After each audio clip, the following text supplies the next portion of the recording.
जैसा कि आप जानते हैं, एनबीएस और केबीएस के द्वारा टीचिंग और नॉन टीचिंग पोस्ट के रिगार्डिंग ऑफिशियल नोटिफिकेशन जारी कर दिया गया है। हालांकि ये वीडियो बनाने में थोड़ा सा डिले जरूर है, लेकिन यकीन मानिए, अगर आप एनबीएस और केबीएस के बारे में डिटेल में जानना चाहते हैं तो ये वीडियो आपके लिए है, और इस वीडियो में आपको कुछ ना कुछ नया सीखने को जरूर मिलेगा। तो सबसे पहले हम देखते हैं आपका ऑफिशियल नोटिफिकेशन, उसमें मोटी मोटी क्या क्या चीजें हैं। कम से कम टाइम में मैं ज्यादा से ज्यादा चीजें आपको बताने की कोशिश करूंगा।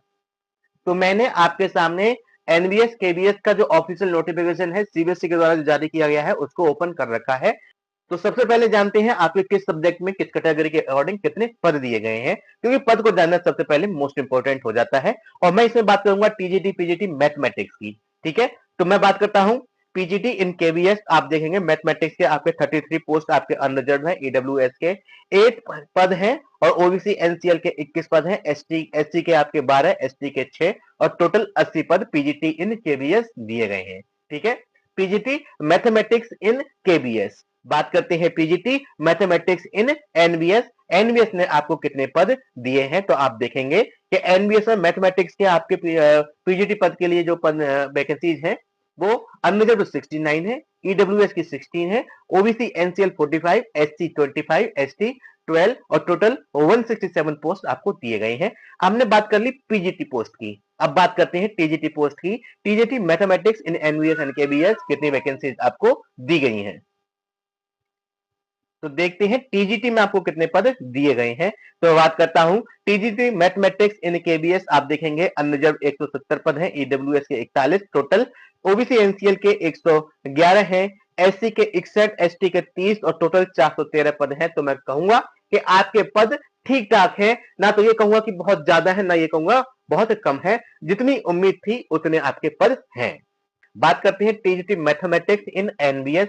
एनबीएस ने आपको कितने पद दिए हैं, तो आप देखेंगे अनरिजर्व आपके 116 हैं, ईडब्ल्यूएस के 27 है, ओबीसी एनसीएल के 75 है, एससी के 41, एसटी के 20, टोटल 279 पोस्ट है। हालांकि इसमें अपेक्षाकृत काफी कम पोस्ट, या फिर मैं कहूं 50% पद हैं in comparison to the KVS TGT mathematics. ठीक है, तो आपने number of post in TGT PGT mathematics in KVS and NVS जान लिया। अब जानते हैं इसके मुख्य बिंदु क्या होंगे।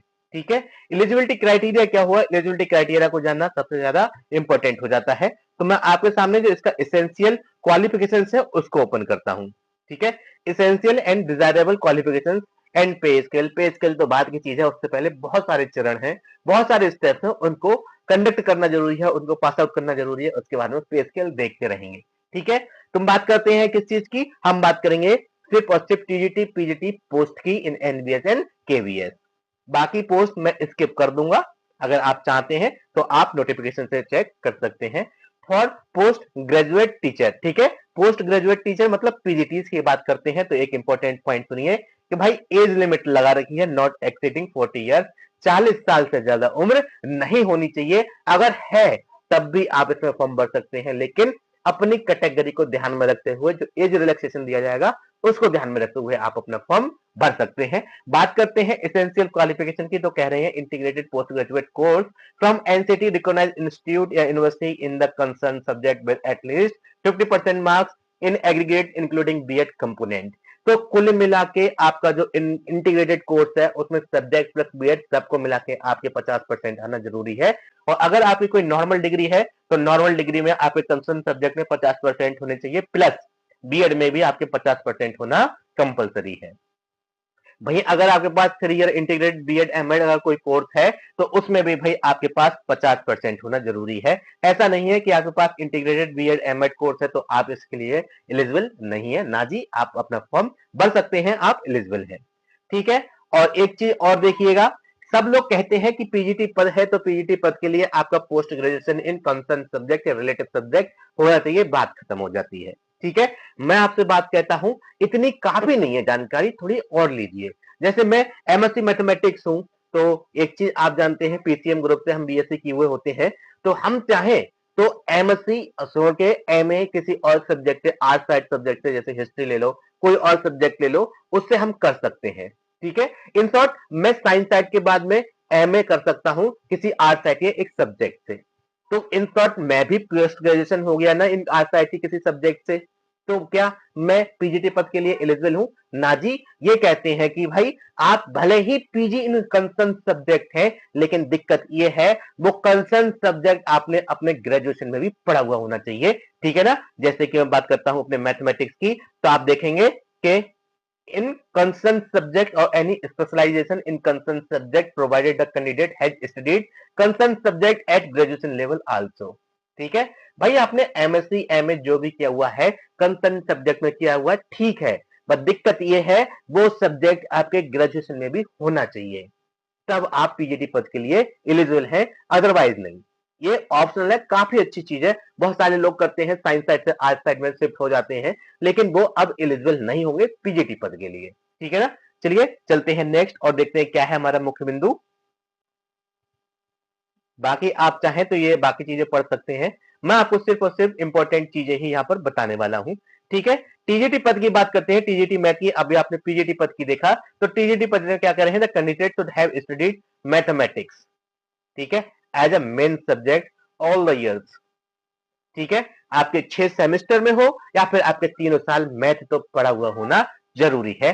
प्लस बात मेरी अभी खत्म नहीं हुई, जैसे ईएमआरएस का था, जैसे ईएमआरएस का था, same to same cut copy paste ये उठा के रखा हुआ है, क्योंकि अब आपके सारे एग्जाम जो कंडक्ट करा रहे हैं वो एनईपी 2020 के अकॉर्डिंग चल रहे हैं, वही पैटर्न, वही सिलेबस, वही आपका एलिजिबिलिटी क्राइटेरिया, वही आपकी मार्किंग स्कीम, वही आपका selection procedure, pre plus main plus interview plus skill जो भी है आपका, ठीक है।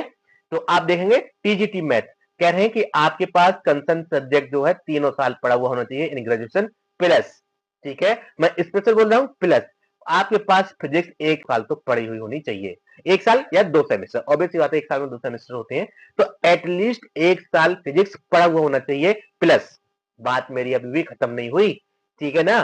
फिजिक्स आपका मैथ 3 साल होना चाहिए, फिजिक्स 1 साल तो पढ़ी हुई होनी चाहिए। उसके अलावा कह रहे हैं क्या कि 1 out of the chemistry electronics computer science statistics at least 1 year, भाई 1 साल आपने इनमें से कोई एक भी पढ़ा हुआ होना कंपलसरी है।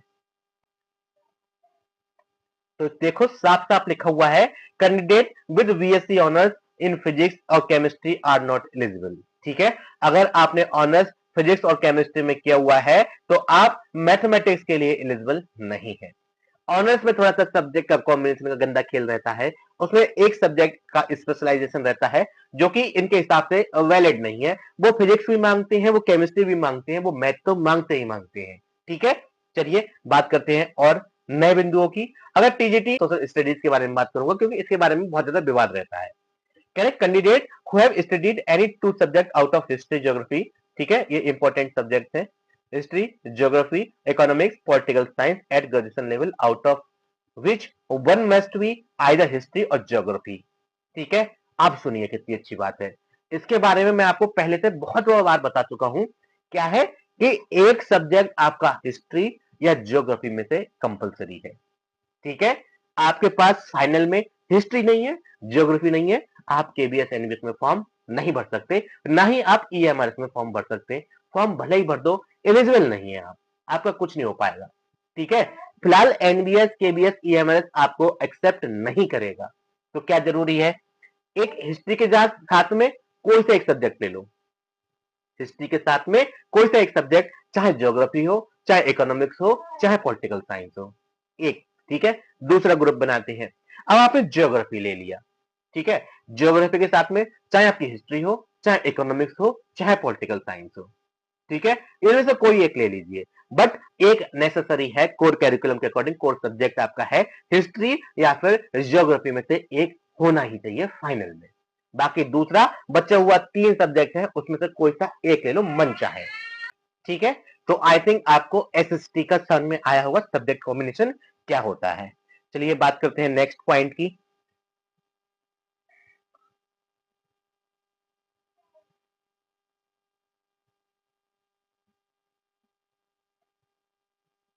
ठीक है, एज रिलैक्सेशन, ये इंपॉर्टेंट पॉइंट है।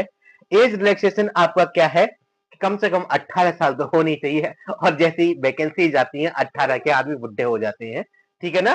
तो ओवर एज में हमको चाहिए होता है रिलैक्सेशन, नीचे का हमारे पास कोई समझने या सोचने वाली चीज है ही नहीं, ओवर एज हो सकते हैं मिनिमम एज नहीं, कह रहे शेड्यूल कास्ट, SC ST या ट्राइब वाले जो है वो उनके लिए 5 साल का दिया गया है एज रिलैक्सेशन, और ओबीसी एनसीएल के लिए आपको 3 साल का एज रिलैक्सेशन दिया गया है।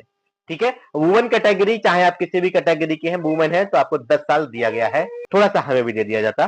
ठीक है ना। चलिए बात करते हैं, अगर रेगुलर एनबीएस एम्प्लॉय है तो 5 साल, केबीएस एम्प्लॉय है तो उसके लिए 5 साल।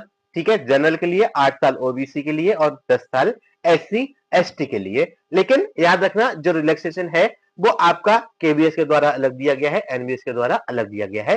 साफ लिखा हुआ है, NVS employee for the post in NVS, KVS employee for the post of KVS. ठीक है, candidate with 3 year continuous service in central government, अगर आप सेंट्रल गवर्नमेंट एम्प्लॉय है तो आपके लिए जनरल के लिए 5 साल, ओबीसी के लिए 8 साल और एससी एसटी के लिए 10 साल का एज रिलैक्सेशन इन अपर एज दिया गया है। साथ ही साथ अगर हम बेंचमार्क डिसेबिलिटीज की बात करते हैं, जो हमारे दिव्यांग लोग हैं उनकी बात करते हैं, तो एससी एसटी के लिए 15 साल, ओबीसी के लिए 13 साल और जनरल के लिए 10 साल का एज रिलैक्सेशन दिया गया है। और क्या है कि additional 5 year age relaxation to the KVS employee, अगर आप दिव्यांग हैं, साथ ही साथ केबीएस में वर्क कर रहे हैं, एम्प्लॉय हैं, तो आपको एक्स्ट्रा 5 साल का एज रिलैक्सेशन और दिया गया है। ठीक है, तो आपको आई थिंक ये चीजें सारी समझ में आई होंगी। अब हम बात करते हैं इसके और इंपॉर्टेंट पॉइंट, वो क्या है भैया, आपका कट ऑफ डिटरमाइनेशन कैसे होगा। तो एक चीज देखो, ये कह रहे हैं cut off date of determining various eligibility criteria, सब कुछ जिसका भी निर्धारण होना है भाई वो आपकी last date of submission of application form तक हो जाना चाहिए। ठीक है, सारे डॉक्यूमेंट्स आपके 4 दिसंबर 2025 तक हो जाने चाहिए, सारे के सारे। ठीक है, before applying applicant must satisfy about their eligibility criteria as on closing date of the application, मतलब आपकी अंतिम तिथि के तक सभी प्रकार की जो एजुकेशन क्वालिफिकेशन है वो कंप्लीट होनी चाहिए। अब यहाँ पे एक इंपॉर्टेंट पॉइंट आता है, वो समझो। कह रहे हैं अगर आप ओबीसी एनसीएल के हैं, ठीक है, कह रहे हैं ओबीसी क्रीमी लेयर के हैं, तो आपको भाई किसी भी प्रकार का कोई रिलैक्सेशन नहीं दिया जाएगा, कुछ भी ओबीसी का कोटा नहीं दिया जाएगा, आप जनरल में माने जाएंगे। ठीक है, कैन द कैंडिडेट या OBC candidate who belong to creamy layer are not entitled for concession admissible to OBC category and such candidate have to indicate their category as general. भाई जो ओबीसी एनसीएल के ना हो के OBC creamy layer के हैं वो अपनी कैटेगरी में जनरल भरेंगे, और जो ओबीसी के हैं, ओबीसी एनसीएल के लिए है, उनके लिए एक बड़ी चीज और है। ठीक है, ओबीसी एनसीएल के लिए है, उनके लिए एक बड़ी चीज और है, वो ये है कि आप ओबीसी एनसीएल के तभी माने जाएंगे जब आपके पास सेंट्रल का सर्टिफिकेट होगा। ठीक है, ओबीसी सर्टिफिकेट भी तो चाहिए, लेकिन हमको चाहिए सेंट्रल का। ठीक है, बात अभी भी खत्म नहीं हुई। ओबीसी चाहिए, ओके, सेंट्रल का चाहिए, ओके, कब का चाहिए ये इंपॉर्टेंट है। तो इनको भाई 2025 का चाहिए, 1 जनवरी 2025 के बाद का कभी भी हो। ठीक है, 1 जनवरी 2025 से अगर पहले का है तो मान्य नहीं है। ठीक है, कह रहे the date of issue of OBC non creamy layer, ठीक है, NCL certificate must be between 1/1/2025 to last date of application.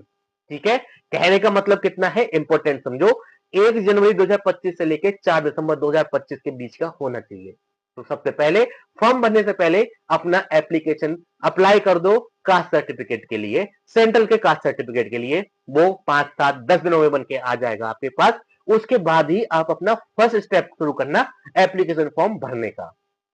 पता चला कभी कभार दिक्कतें कर देते हैं कि आपने फॉर्म कभी भर दिया, उसके बाद में अगर आपका वो आया एप्लीकेशन फॉर्म, तो दिक्कत तो नहीं होनी चाहिए, लेकिन मूड है भाई उन लोगों का, हालांकि ऐसा कुछ इन्होंने मेंशन नहीं किया हुआ है, लेकिन हमको ये चाहिए लास्ट डेट से पहले, 4 दिसंबर से पहले का चाहिए। अगर 5 दिसंबर का भी आता है, डेट 5 दिसंबर लेके आती है, तो भाई आप जनरल में माने जाएंगे, ओबीसी आपका नहीं माना जाएगा। ठीक है, एक इंपॉर्टेंट पॉइंट है जो मैं आपको समझाना चाह रहा था। बात करते हैं in case of candidates applying for the post of PGT, sorry PRT, TGT, ठीक है, तो उनके लिए एक कंडीशन दी हुई है कि CTET certificate issue on before the closing date submission of application form is essential. आपको टीजीटी पद के लिए, आपको पीआरटी पद के लिए आपके पास सीटेट होना जरूरी है, वो भी जूनियर का। पीआरटी को हटा दो, पीआरटी का पीआरटी के अकॉर्डिंग है, पीआरटी की मैं बात नहीं करूंगा, मैं बात करूंगा टीजीटी की। टीजीटी में जूनियर का सीटेट होना कंपलसरी है, और कुछ सब्जेक्ट को छोड़ के, जैसे कि म्यूजिक है, आर्ट एजुकेशन है, और work experience, librarian, physical education, ठीक है, हेल्थ एजुकेशन, ये आपके सब्जेक्ट है, इनके अकॉर्डिंग आपको सर्टिफिकेट नहीं चाहिए होगा सीटेट का, बाकी सभी सब्जेक्ट के लिए सीटेट जरूरी है। ठीक है, चलिए चलते हैं नेक्स्ट। मोड ऑफ सिलेक्शन सुनिए, ये इंपॉर्टेंट पॉइंट हो जाता है किसी भी एग्जाम को कंडक्ट कराने से और देने से पहले। मोड ऑफ सिलेक्शन क्या है, कह रहे हैं आपके पास टू टायर्स ऑफ एग्जामिनेशन होंगे, प्री प्लस मेन होगा, ठीक है, with interview. There will be two tier examination followed by the interview for the following post. The merit will be prepared by giving weightage of 85% and 15 to the mark obtained by the candidate in tier 2 and interview separately या respectively। ठीक है, मतलब आपका जो pre होगा वो भाई आपका सिर्फ और सिर्फ क्वालिफाइंग नेचर का होगा, उसका मेरिट से लेना देना नहीं है। ठीक है, मेरिट से लेना देना नहीं है। और एक इंपॉर्टेंट बात सुनिए, मिनिमम क्वालिफाइंग मार्क्स इन्होंने रखे नहीं है। तो क्या हुआ कि भाई ये टॉप 10 होंगे ना, ऊपर के टॉप 10% में बात करूंगा, टॉप 10 जो परसेंट होंगे तो भाई आपके उठाए जाएंगे फॉर टायर 2। ठीक है, अगर आपने क्वालिफाई भी कर लिया, मान लीजिए 50% ले भी आए, तो जरूरी नहीं है कि 50% लाने के बाद भी आप टायर 2 में चले जाएं। अगर मान लीजिए कट ऑफ आपका 70 जाता है, 60 जाता है, तो आप बाहर हो गए। तो ज्यादा से ज्यादा मार्क्स गेन करना है अगर आपको टायर 2 में जाना है, वो 10% लोगों के अंदर आपको आना होगा। ठीक है, एक चीज यहां पर और सुनिए, इंटरव्यू आपका कितने का होगा, 100 मार्क्स का होगा और वेटेज रहेगा रिटन, मतलब टायर 2 का 85% और 15% आपका रहेगा किस चीज का, इंटरव्यू का। ठीक है, चलिए और मैं बात कर रहा हूं कुछ इंपॉर्टेंट बातें। चलिए अब हम बात करते हैं कुछ और इंपॉर्टेंट बातों के बारे में, जैसे कि तो कह रहे हैं टायर 1 जो है आपका प्री होगा, क्वालिफाइंग नेचर का होगा, ओएमआर बेस्ड ऑब्जेक्टिव, इंपॉर्टेंट बात। ठीक है, ओएमआर बेस्ड ऑब्जेक्टिव होगा। ठीक है, साथ ही साथ कह रहे हैं test for all the post except multitasking MTS in KVS. ठीक है, बिलीव 2 आवर्स, 2 घंटे का होगा आपका, ओएमआर बेस्ड होगा, ऑब्जेक्टिव होगा। ठीक है, तो आपको 2 घंटे का टोटल समय दिया गया है without any boundation of sections, किसी भी सेक्शन में कितना भी टाइम ले सकते हैं। ऑब्वियसली बात है, ओएमआर बेस्ड है तो कहां ही टाइमर लगा हुआ है, उसमें कोई दिक्कत वाली बात नहीं है। कुल मिला के आपके पास 2 घंटे होंगे और क्वेश्चन होंगे आपके पास 100। ठीक है, हर एक क्वेश्चन 3 नंबर का है। ठीक है, हर एक क्वेश्चन 3 नंबर का है, 100 क्वेश्चन आपके 300 नंबर के होंगे। और देख लो कौन सा क्या आएगा आपके प्री में, जनरल रीजनिंग जैसा कि आपके ईएमआईएस में था, 20 क्वेश्चन आएंगे, 60 नंबर के हैं। मार्किंग स्कीम थोड़ी सी चेंज है ईएमआईएस के कंपैरिजन में। न्यूमेरिकल एबिलिटी, ठीक है, 20 क्वेश्चन। ठीक है, कंप्यूटर, ठीक है, जो आता है आपका कंप्यूटर 20 नंबर का, सॉरी 20 क्वेश्चन 60 नंबर के। GK 20 question. लैंग्वेज, ठीक है, लैंग्वेज भी इंपॉर्टेंट चीज है। लैंग्वेज मीन इंग्लिश, सिर्फ इंग्लिश की बात कर रहे हैं, इंग्लिश 10 क्वेश्चन आएंगे आपके प्लस लैंग्वेज। ठीक है, competency test 1 other modern language, English के अलावा एक लैंग्वेज आपको और चाहिए होगी, उसमें भी आपके 10 क्वेश्चन आएंगे। अब वो क्या हो सकती है, आपकी इंग्लिश, हिंदी हो सकती है, या फिर उसके अलावा और भी लैंग्वेजेस हैं जो मैं आपको आगे शो करूंगा। ठीक है, और मल्टीटास्किंग की हम बात नहीं करेंगे, हम सिर्फ अपने टीजीटी पीजीटी पोस्ट के रिगार्डिंग बात करेंगे। चलिए बात करते हैं, बात करें टायर 1 की, तो कह रहे हैं कि टीजीटी के लिए टीजीटी ग्रेजुएशन लेवल का आएगा, पीजीटी के लिए पोस्ट ग्रेजुएशन लेवल का आएगा। ठीक है, और एक चीज और सुनिए, वो क्या चीज है, ये आपका combined tier 1 may be conducted for the sum of the post, however based on the performance of the candidate, separate post wise the subject by merit list will be prepared. For example, if the combined tier 1 examination for the post of PGT and TGT and Hindi translator is conducted and the candidate who have applied for the post of PGT Hindi, TGT Hindi and Hindi translator appear in tier 1, he or she will be placed in the merit list of tier 1 for PGT Hindi, TGT Hindi, Hindi translator as his performance in tier 1. Shortlisting for tier 2 will be done for each post subject from such marriage. ठीक है, कहने का मतलब अगर एक व्यक्ति है उसने टीजीटी पीजीटी और किसी और पद के लिए भी अप्लाई किया हुआ है, ठीक है, तो इन सब का प्री तो एक जैसा है, सबका प्री तो एक जैसा है। तो ऐसा नहीं है पीजीटी के लिए अलग हिंदी, टीजीटी के लिए अलग आपका प्री हो गया, सबका प्री कंबाइन है। बट फर्क इतना सा है कि अलग अलग पद के अकॉर्डिंग इनकी अलग अलग मेरिट बनाई जाएगी। मतलब कुछ समझ में आया, कहने का मतलब समझो। ठीक है, मैं पीजीटी मैथमेटिक्स, टीजीटी मैथमेटिक्स दोनों पद के लिए अप्लाई कर सकता हूं, तो मुझे दो अलग अलग प्री देने की जरूरत नहीं है। ठीक है, एक कोई और है, वो आपका टीजीटी मैथमेटिक्स पद के लिए अप्लाई कर सकता है। ठीक है, पीजीटी पद के लिए अप्लाई नहीं कर सकता। और टायर 1 आपका सेम डे कंडक्ट होगा, एक एग्जाम होगा, चाहे वो टीजीटी हो चाहे वो पीजीटी हो, सेम पद के लिए आपका सिर्फ एक टायर 1 होगा। ठीक है, अब आप सोचेंगे चलो टायर 1 आपका सेम हुआ, मार्क्स भी आपके इक्वल आए, तो अब क्या करेंगे, मार्क्स आपके भले ही इक्वल आए, हो सकता है पीजीटी में आपके 100 स्टूडेंट बैठे हो और टीजीटी में 1000 बच्चे बैठे हो एग्जाम देने के लिए, तो टीजीटी की अलग मेरिट बनेगी जो मार्क्स आपने गेन किए उसके हिसाब से, पीजीटी की अलग मेरिट बनेगी जो मार्क्स आपने गेन किए और जितने बच्चे उपस्थित हुए उसके हिसाब से। तो ये मत समझ लेना कि अगर मान लो 50 नंबर लाने से पीजीटी टायर 2 क्लियर हो गया, तो 50 नंबर लाने से टीजीटी टायर 2 में आप चले जाएंगे, ये संभव नहीं है। हो सकता है उसकी मेरिट और ज्यादा हो सकता है उसकी मेरिट और कम हो, मतलब सेम मार्क्स भले ही आपके आए टायर 1 में, वो ये गारंटी नहीं देता कि आप टायर 2 में पीजीटी के लिए जाएंगे या टायर 2 में टीजीटी के लिए जाएंगे। ये डिपेंड करता है नंबर ऑफ पोस्ट कितनी है, number of candidate appear in the examination कितने हुए, साथ ही साथ और इसमें कि आपकी परफॉर्मेंस क्या है।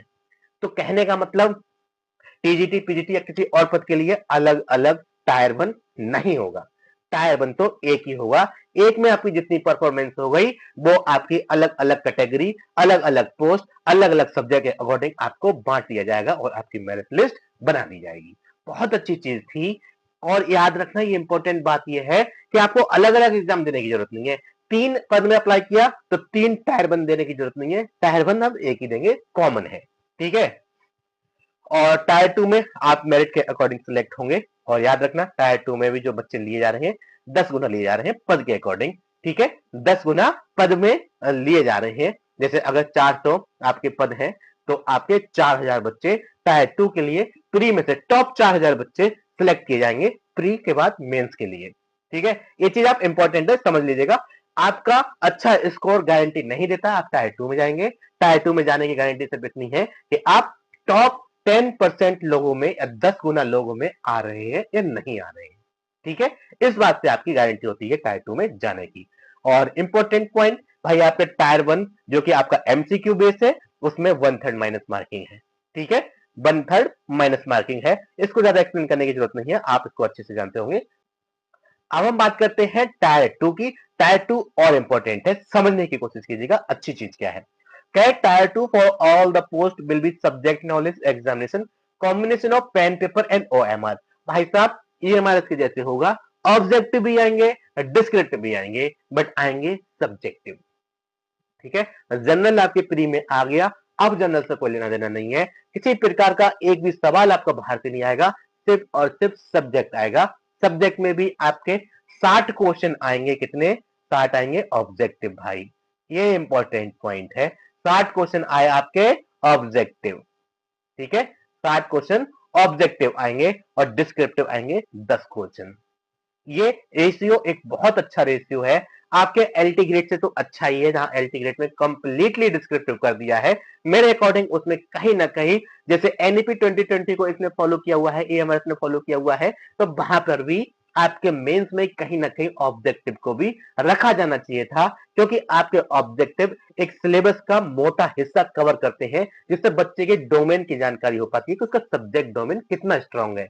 जबकि आपके जो डिस्क्रिप्टिव क्वेश्चंस होते हैं उससे किसी पर्टिकुलर पोर्शन की ही जानकारी मिलती है, बच्चे के टोटल सब्जेक्टिव नॉलेज की जानकारी नहीं मिलती, उसके सब्जेक्ट डोमेन की बात नहीं कर पाते, सिर्फ एक पर्टिकुलर पोर्शन की बात होती है, और इतने ज्यादा ये अच्छे नहीं माने जाते हैं। अगर आपने बीएड करा है तो बीएड में आपको पता होगा कि आपको बताया हुआ है, इस प्रकार से बताया होगा कि ओपन एंडेड क्वेश्चन क्या होते हैं। ठीक है, ओपन एंडेड है, क्लोज एंडेड है, तो उसके बारे में मैं आपको बीएड में आपने पढ़ा होगा, ज्यादा चीज नहीं बताऊंगा। और याद रखिएगा एक इंपॉर्टेंट चीज क्या है कि भाई 60 क्वेश्चन 60 मार्क्स के। ठीक है, 60 क्वेश्चन 60 मार्क्स के होंगे आपके, प्लस 10 क्वेश्चन 10 क्वेश्चन होंगे आपके 40। ठीक है, इनका वेटेज ज्यादा है, कोई नहीं, एटलीस्ट उनसे तो अच्छा है जहां कंप्लीटली आपको सिर्फ और सिर्फ डिस्क्रिप्टिव दिया गया है, लाइक एलटी ग्रेड, उससे तो अच्छा ही है। बेशक उन्होंने उसको वेटेज ज्यादा दिया है, कोई बात नहीं, कम से कम हमारे पास 60 क्वेश्चन के ऑब्जेक्टिव तो है ही। और एक इंपॉर्टेंट चीज और सुनिए, क्या कि आपके टायर 2 में भी नेगेटिव मार्किंग है। और ये बात सही है क्या? ना जी, गलत है। कैसे? टायर 2 में नेगेटिव मार्किंग है ऐसा मैं कहूंगा गलत है। मैं कहूंगा टायर 2 के जो ऑब्जेक्टिव वाला पोर्शन है सिर्फ उसमें नेगेटिव मार्किंग है 1/4। ठीक है, negative marking for the wrong answer 1/4 that is 0.25 minus के मार्क्स दिए जाएंगे। और किसमें? एक चीज और सुनो, in the objective type questions in tier 2। ठीक है, जो एक नंबर वाले क्वेश्चन है सिर्फ और सिर्फ उसमें नेगेटिव मार्किंग है, आपके डिस्क्रिप्टिव में नेगेटिव मार्किंग कोई नहीं है। ठीक है, जो आपके सब्जेक्ट के लिखित होंगे उसमें किसी प्रकार की कोई नेगेटिव मार्किंग नहीं है। तो मैं कहूं टायर 2 में नेगेटिव मार्किंग है, ये पूरी तरीके से सत्य नहीं है। टायर 2 में ऑब्जेक्टिव वाले पार्ट में 1/4 नेगेटिव मार्किंग है और लिखित वाले डिस्क्रिप्टिव वाले पार्ट में किसी प्रकार की कोई भी नेगेटिव मार्किंग नहीं है। आई थिंक ये बात आपको समझ में आई होगी। तो आपका जो टायर 2 है वो OMR based plus pen paper दोनों टाइप का होगा। ठीक है, और बात करते हैं for the interview candidate will be shortlisted in tier 2। Tier 2 में आपने अच्छा परफॉर्मेंस किया तो टॉप के 3 गुना लोग में अगर आप आ गए तभी आप इंटरव्यू के लिए कॉल किए जाएंगे। ठीक है, तो अच्छा परफॉर्मेंस कर देना काफी नहीं है, काफी तब होगा जब आप ऊपर के 3 गुना लोगों के अंदर आते हैं। ठीक है, आई थिंक आपको ये चीज समझ में आई होंगी। चलिए चलते हैं, और कोई इंपॉर्टेंट पॉइंट आपके रह जाते हैं। कह रहे after preparation of the merit list the candidate who will be combined merit list for the KVS and NBS. ये बात मुझे बहुत अच्छी लगी। क्या? कि भाई इन्होंने अलग अलग कंडक्ट नहीं कराया एग्जाम, आपसे 2 गुना पैसे नहीं लिए। एनबीएस के लिए अलग, केवीएस के लिए अलग ना जी, कंबाइंड पैसा लिया है, एक बार में लिया है, 2000 रुपए लिया है, कोई बात नहीं। एनबीएस केवीएस, अगर एनबीएस की वैकेंसीज है तो उनके लिए वही वाला स्कोर कार्ड काम करेगा, केवीएस के लिए वही वाला स्कोर कार्ड काम करेगा। कोई अलग एग्जाम नहीं हुआ, कोई अलग एग्जामिनेशन फीस नहीं हुई, बार बार एग्जाम देने की जरूरत नहीं है। एक बार एग्जाम दे दो, वही आपका एनबीएस प्लस केवीएस दोनों के लिए अलग अलग मेरिट में काउंट किया जाएगा। तो कहीं कहीं नेगेटिव बात भी है, कहीं पॉजिटिव बात भी है। हो सकता है एनबीएस देने के बाद केवीएस में अच्छा परफॉर्मेंस कर लेते कभी, अगर दोबारा से कंडक्ट कराया जाता, या केवीएस देने के बाद एनबीएस में अच्छा कर लेते। इसमें ऐसा नहीं है, जो हो गया सो हो गया, वो एनबीएस और केवीएस दोनों के लिए है। तो कहीं ना कहीं ड्रॉप पॉइंट भी है और कहीं ना कहीं आपके लिए प्रॉफिट भी है। ठीक है, चलिए चलते हैं और नई चीजें देखते हैं। नो बेटिंग लिस्ट, यूपी के अंदर ये ट्रेंड में रहता है कि बेटिंग लिस्ट जारी करते हैं। ऐसा कुछ नहीं है, किसी प्रकार की कोई बेटिंग लिस्ट नहीं आएगी। फुल एंड फाइनल, बात खत्म। इनका बहुत अच्छा स्टैंड मुझे लगता है, फुल एंड फाइनल। कोई बेटिंग लिस्ट नहीं, कोई बात का ड्रामा नहीं, कोई रीचेक का कॉपी का कुछ इशू नहीं। लेकिन हाँ, ऑब्जेक्शन का इशू जरूर है। अगर आप क्वेश्चन चैलेंज करते हैं तो चैलेंज करने पे आपको 1000 रुपए देने पड़ेंगे, और जो कि आपके नॉन रिफंडेबल है। ठीक है, जो कि आपके नॉन रिफंडेबल रहेंगे, ये चीज आप याद रखिएगा। ये आपकी फीस है, मैं आपको पहले बता चुका हूं। पीजीटी एनवीएस प्लस केवीएस दोनों कंबाइन है, उसके लिए 2000 रुपए, पीजीटी के लिए 2000 रुपए, 1500 रुपए एग्जामिनेशन फीस, 500 रुपए प्रोसेसिंग चार्ज। हो सकता है इसमें एडिशनल जीएसटी भी ले तो कुछ और लगा लीजिएगा। ठीक है, आप 2100 या 2050 के आसपास मान के चलिए आपका इतना जाएगा। GST as applicable will be charge extra by the bank. GST लिया जाएगा, आप ही से लिया जाएगा। ठीक है, बस एक किडनी निकाल के दे देनी है, एक ईएमआरएस ने ले ली, दूसरी एनवीएस केवीएस ले लो, भाई क्या करना है जी के। ठीक है, चलिए चलते हैं नेक्स्ट। तो आपके जो इंपॉर्टेंट पॉइंट थे वो मैं आपको सारे के सारे कवर अप करा चुका हूं। अगर आपको वीडियो अच्छा लगा हो तो वीडियो को लाइक करने के साथ साथ चैनल को सब्सक्राइब करना ना भूलें। Thank you, thanks for watching, मिलते हैं अगले वीडियो में।